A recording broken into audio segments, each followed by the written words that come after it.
Alright, so I just got done building JonnyBGood's ZIP3, the most recent version he just posted on Instructables.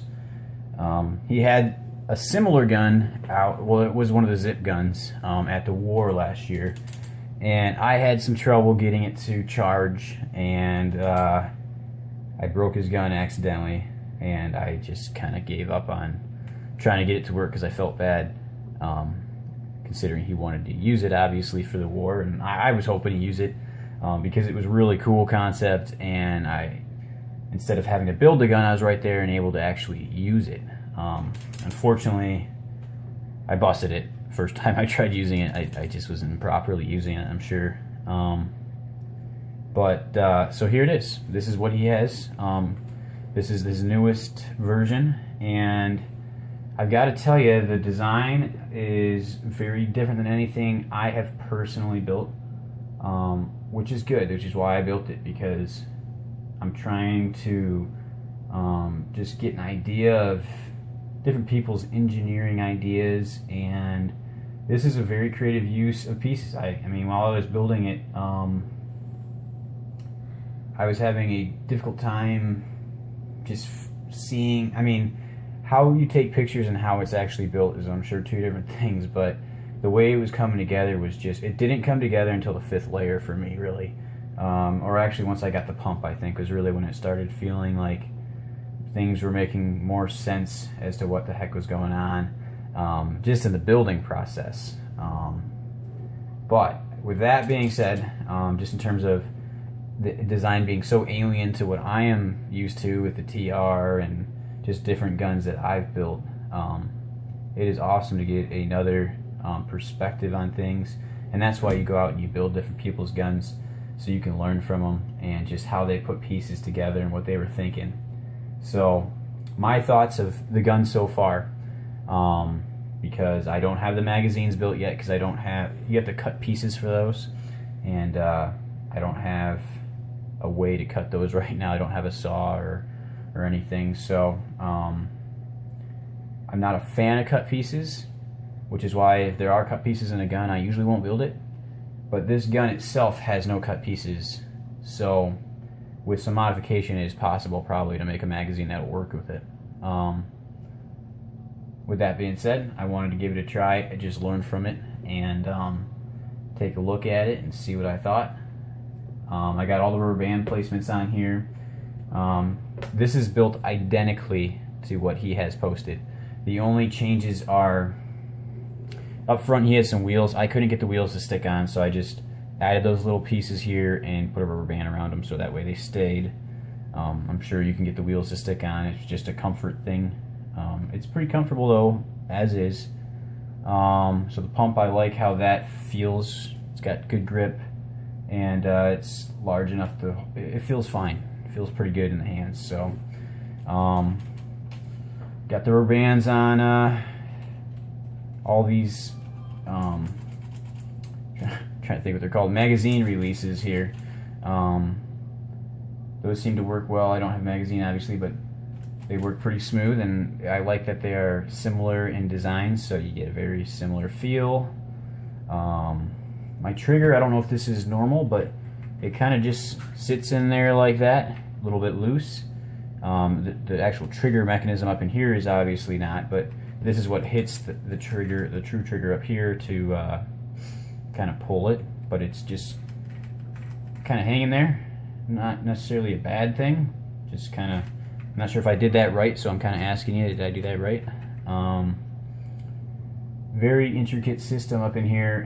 When you pump this back, the pin goes back, it's going to load a bullet into this chamber. This whole thing is kind of rubber band loaded, so it's going to lock it up into a chamber. At the same time, it's priming this piece back, pull the bolt back, and then you locks the trigger in place. So there's a lot going on in a relatively small area, and it all seems done pretty well. It's very, it's going to be fun with the magazines to see just how everything works from a mechanical point. Right now I have two size 64 rubber bands on the pin, just the way it's built and what he recommends. I didn't want to really push it right now or see what it can do, but I have them around this part here to here, so the stretch is not great, but it's actually okay given just how wide they're stretched out and stuff. So let me just prime it a few times. Like I said, as you prime it back, you gotta kind of have to really push it back a little bit and then forward. But overall, that motion, I mean, I'm 6 foot tall, so I'm not the tallest guy, but it's a good stretch, so it's definitely not a short person gun. So if you're a young kid, this is probably not the weapon for you, but it could maybe be fixed with a vertical foregrip or something on there, I don't know. But anyway, notice when I did that, I actually have mine attached. This part right here, I have that attached. Johnny doesn't have that attached. That's the only other change that I made, is this piece right here that's attached. Let me show you here. Pull it back, go forward. Alright. So right there, the part that just pushed back, this kind of bulk of pieces here, that actually pushed back the bolt. This is free on his, what I mean by that is, these orange pieces that are attached to the pump are disconnected from this, and he has this attached to a rubber band, and it comes back. I kind of just threw a rubber band. I'm not sure if I can get an angle on this or not. Let me see.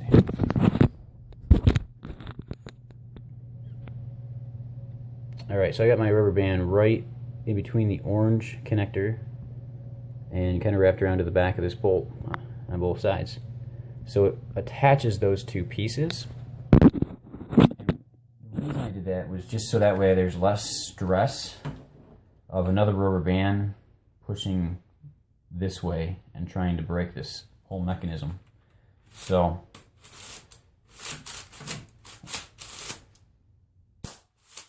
this is me dry firing it. I've got my pin in there, the one I showed on the TR8. Everything else in here is obviously not mine, but just given how bulky this section is back here, I would have thought that it would have a terrible pin draw, but this pin or this trigger stop area is way back here, so it's really not too bad.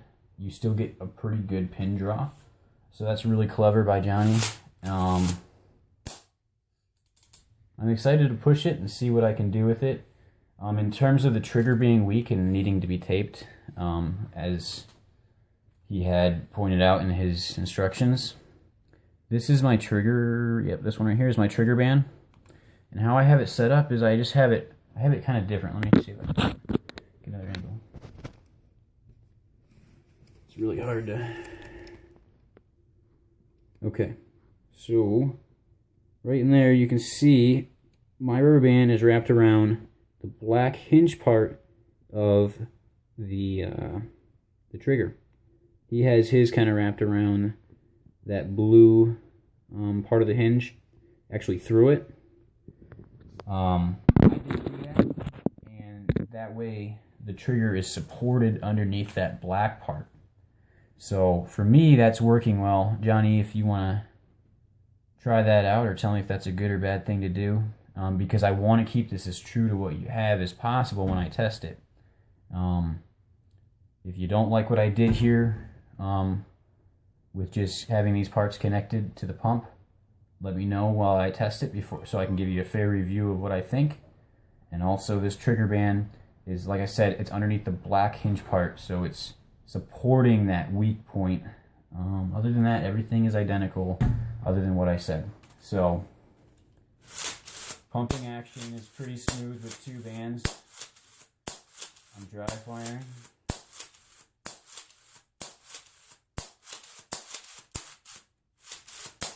Sometimes it hiccups a little bit,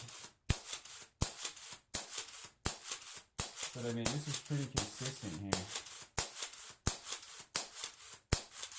So in terms of just getting the pump to prime the pin and set the trigger with two rubber bands, size 64,